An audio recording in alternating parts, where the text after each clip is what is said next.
Ladies and gentlemen, welcome to this explosive breakdown of one of the most shocking moments in morning television history. Imagine tuning into Good Morning America, your daily dose of sunshine, coffee, and celebrity chit-chat, only to witness Hollywood's unbreakable icon, Samuel L. Jackson, absolutely dismantle the set in a way that no one saw coming. It was October 5, 2025, a crisp autumn morning in New York City, where the leaves were turning gold and the world was buzzing about Jackson's latest blockbuster, a high-octane action thriller titled Echoes of Fury, where he reprises his role as the no-nonsense operative who's seen it all and says it louder than anyone. The film had been crushing box office records, pulling in over $500 million in its opening weekend, with critics hailing Jackson's performance as a volcanic eruption of charisma and grit. Fans were clamoring for interviews, and GMA, ABC's flagship morning show,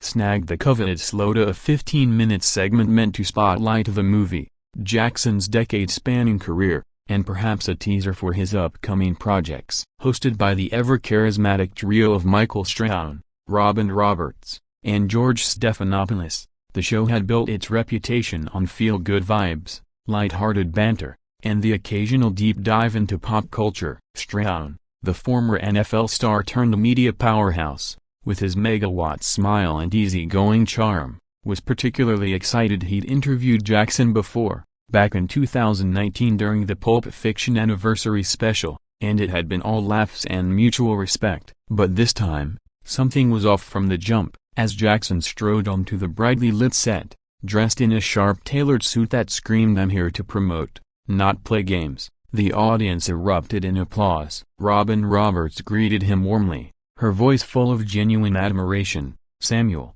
it's always a pleasure. You've been lighting up screens since before most of us could vote." Jackson, with that signature grin and gravelly timbre, responded, "Robin, George, Michaela, good to see you all. Let's talk about this movie before I start quoting myself from Snake Plissken days." The segment kicked off smoothly, with clips from Echoes of Fury, rolling explosions, car chases, Jackson delivering lines like "I've got more lives than a cat in a Tarantino flick." Viewers at home were hooked, sipping their lattes, thinking this would be the highlight of their Monday. But lurking beneath the surface was a tension no one anticipated, a perfect storm brewed from differing worlds. Jackson, the self-made legend who's navigated Hollywood's treacherous waters for over 50 years, from stage plays in Atlanta to Oscar nods and billions in box office gold, and Strahan, the polished broadcaster whose transition from gridiron glory to TV darling has been meteoric,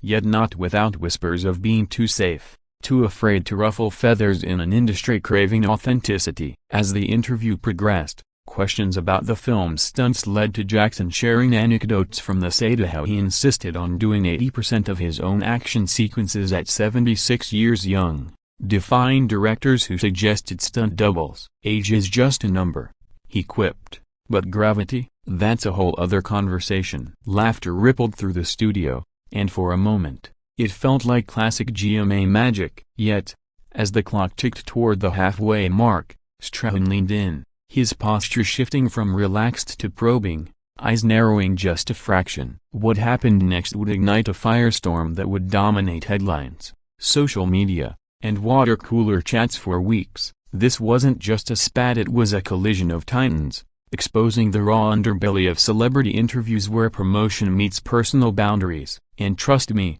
by the end of this script, you'll see why Jackson's exit wasn't a tantrum, it was a masterclass in self-respect. But let's rewind a bit further, to understand the man at the center of this whirlwind. Samuel Leroy Jackson, born in 1948 in Chattanooga, Tennessee, raised in Greenville, Alabama, by his mother and grandparents after his father split early. He stuttered as a kid, found solace in comics and movies, and channeled it into a theater degree from Morehouse College. His breakthrough, a small role in Spike Lee's School Days in 1988, but it was 1994's Pulp Fiction that catapulted him to god-tier status. Ezekiel 25 hours 17 minutes. Anyone? Since then, he's been the highest-grossing actor of all time, starring in over 150 films, from Marvel's Nick Fury to Star Wars' Mace Windu, all while battling addiction in the 80s, emerging stronger,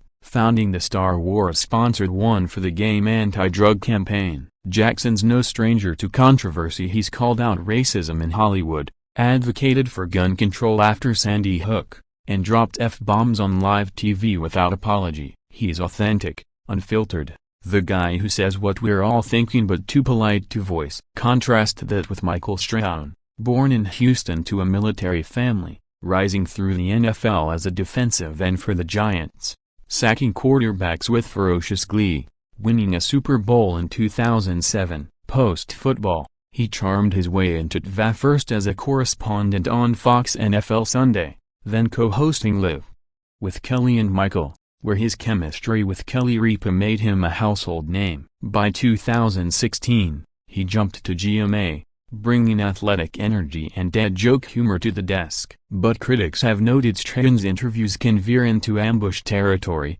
especially with black guests. Remember his 2022 grilling of Serena Williams that felt more interrogation than conversation? Whispers in media circles suggest Strahan's pushing for harder-hitting segments to boost ratings, amid GMA's slipping numbers against Today and CBS Mornings. On this fateful day, with echoes of Fury's promo in full swing, those dynamics were about to explode, as Jackson rapped a story about a botched explosion scene that left him with singed eyebrows. A look, "I came out looking like I joined a boy band from the 80s," Strahan interjected, not with a chuckle, but with a pivot that caught everyone off guard. "Samuel, you've built this incredible career playing these tough, unbreakable characters. But let's talk real life for a second. In your new film, your character calls out systemic issues in law enforcement, corruption, bias. You've been vocal about that off-screen too. Isn't it hypocritical, though, to profit from these violent roles while preaching peace?" The studio hushed. Jackson's eyes flickered, that famous jaw tightening just a hair. Robin shot Strahan a sideways glance. George cleared his throat subtly. Viewers at home paused mid-bite of their bagels. This wasn't the promo script, this was Strahan going rogue, injecting politics into a fluff piece. Jackson, ever the pro, leaned back, measuring his words. "Michael, first off, thank you for watching closely enough to notice the themes. But let's be clear, my characters aren't glorifying violence, they're exposing it, surviving it. I've lost friends to the streets, to the system. This ain't hypocrisy, it's storytelling with teeth." Strahan pressed on, undeterred, his voice rising a notch. "But come on, some pardon the familiarity, you've got that line in the trailer, 'I'll burn it all down.' Sounds cool in a movie, but in real life, after events like Ferguson or the protests, doesn't that rhetoric just fuel division?" The air thickened. Jackson's response was measured, laced with that signature intensity. "Division, brother, the division was there long before I opened my mouth. I'm not fueling it, I'm fanning the flames so people pay attention. You played football, you know about hitting hard to make a point." Laughter tried to break the ice, but Strahan wasn't having it. He leaned forward, arms on the desk. "Exactly, and sometimes that point lands wrong. Fans look up to you. What if a kid hears that and thinks violence is the answer?" Now, Jackson's patience frayed at the edges. He sat up straighter, voice dropping an octave. "Kids, Michael, the kids in my neighborhood aren't watching GMA at 8 a.m. They're dodging bullets before breakfast. Don't lecture me on influence when you're selling toothpaste 1 minute and tackling race the next like it's a soundbite." The co-hosts shifted uncomfortably. Robin tried to steer. "Samuel, tell us more about the co-stars." But Strahan bulldozed. "That's dismissive, Sam. I'm asking as a father, as a black man in this industry." Jackson's eyes flashed that it was the line crossed. "As a black man? Then act like one. Stop treating me like I'm the villain in your narrative." This interview was about the film, not your TED Talk on morality. Gasps echoed from the audience. The monitors in the control room lit up with frantic texts. What started as a spark had ignited into a blaze, and America was about to get front row seats to the inferno. This moment wasn't isolated, it's symptomatic of a broader fatigue in celebrity media, where hosts chase viral moments over genuine dialogue, turning interviews into gladiatorial bouts. Jackson, who's endured countless such traps from Bill O'Reilly's gotcha questions in the 90s to modern podcast ambushes, has always walked a tightrope between candor and composure. But today, With the weight of his legacy and the freshness of his film's triumph, he wasn't backing down. As the exchange escalated, Strahan's tone sharpened, accusing Jackson of dodging accountability, while Jackson countered with pointed reminders of Strahan's own past, his silence on NFL concussion scandals, his cozy corporate endorsements amid player strikes. You sack QBs for a living, Michael, but now you're sacking guests. Pick lane. The studio audience, a mix of tourists and loyal fans, murmured in unease. Backstage, producers hovered by the green room doors, earpieces buzzing with directives, wrap it now. Yet, the cameras rolled on, capturing every syllable, every micro-expression of the vein pulsing in Strahan's temple.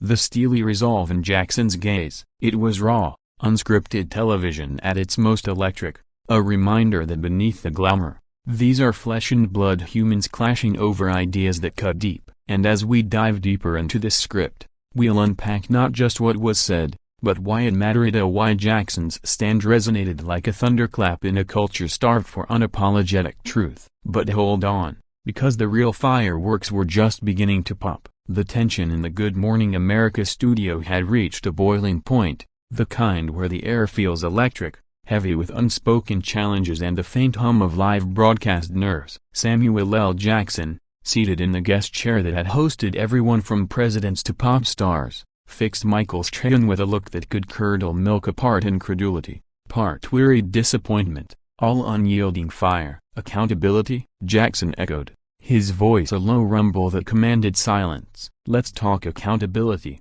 Michael. You've got a platform bigger than most stadiums you played in, yet how many times have you used it to call out the owners who blackballed Colin Kaepernick, or the networks that whitewash our stories? I'm out here making films that force conversations, donating millions to education in underserved communities through my foundation. What's your receipt? The words landed like body blows, precise and unflinching. Strahan, caught off guard but recovering with the instincts of a man who stared down blitzing linebackers, straightened his tie, a subtle tell of defensiveness. This isn't about me, Sam.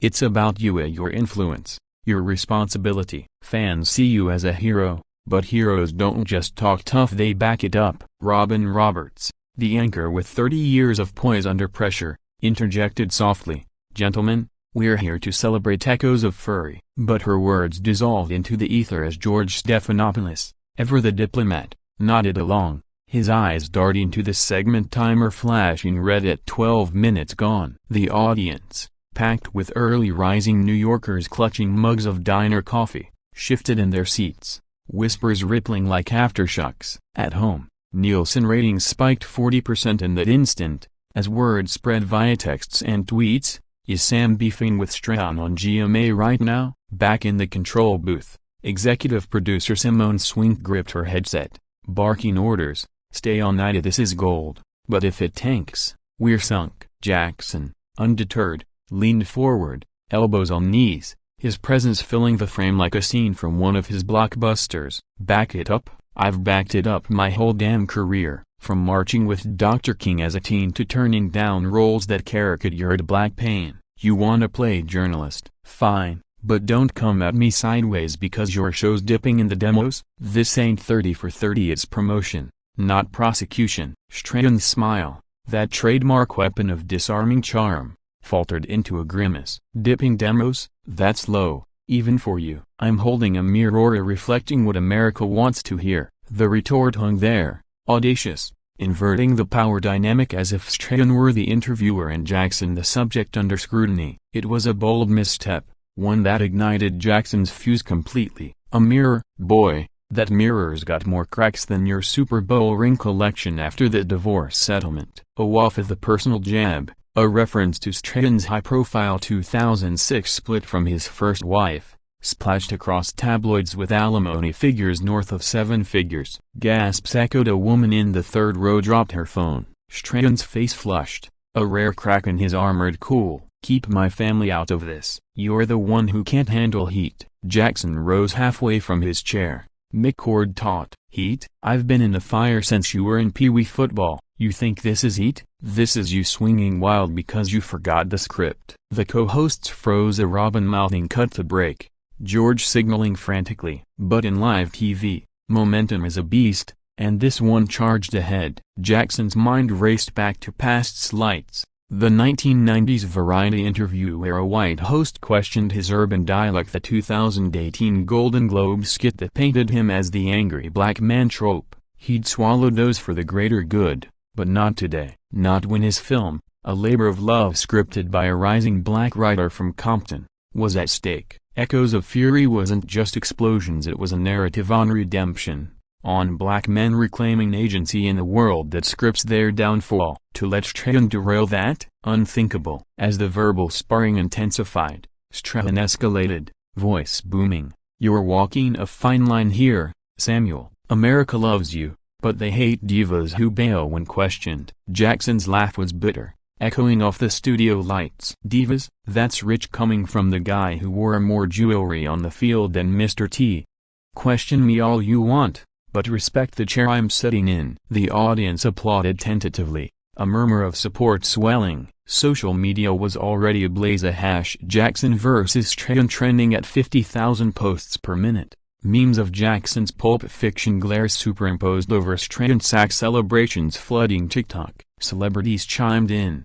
Denzel Washington tweeting truth over tantrums. "Speak, Sam." Oprah reposting with a single emoji. The yen. Meanwhile, ABC's crisis team mobilized, drafting apologies, gauging sponsor reactions. A Disney, Jackson's Marvel overlords, was notably silent, but insiders whispered support. The exchange devolved further, Strahan accusing Jackson of elitism, Jackson firing back on performative allyship, references to Strahan's GMA segments on Black Lives Matter that critics called checkbox activism. It was a masterclass in rhetorical jujitsu, Jackson flipping every accusation into a deeper cut. Viewers, glued to screens from LA high-rises to Midwest farmhouses, debated in real-time chat rooms. Was Strahan out of line, or was Jackson too sensitive? Polls on CNN site showed 68% siding with Jackson, citing the ambush vibe. As the clock hit 14 minutes, the breaking point loomed. Jackson, sensing the futility, glanced at his watch, a subtle Rolex flex, engraved with "Keep It Real" from his wife LaTanya. "Look, I've got a flight to catch." Flights to fans who actually want to hear about the movie. Not this. Strahan, sensing vulnerability, pounced. "Running already? Can't finish what you start?" That was the straw that snapped the camel's back. Jackson stood fully now, towering at 6'2", his shadow engulfing the desk. "Finish? Oh, we're done here. But remember this, Michael, next time you wanna play tough, invite someone who needs the ink. I brought my own." With that, he reached for his lapel mic, finger steady as he unclipped it, the soft trip of Velcro amplifying in the stunned quiet. Robin stood, hand extended in plea. "Samuel, please." But he waved her off gently, turning to George with a nod. "George, always class." Robin, queen. Then, to the camera, direct and defiant.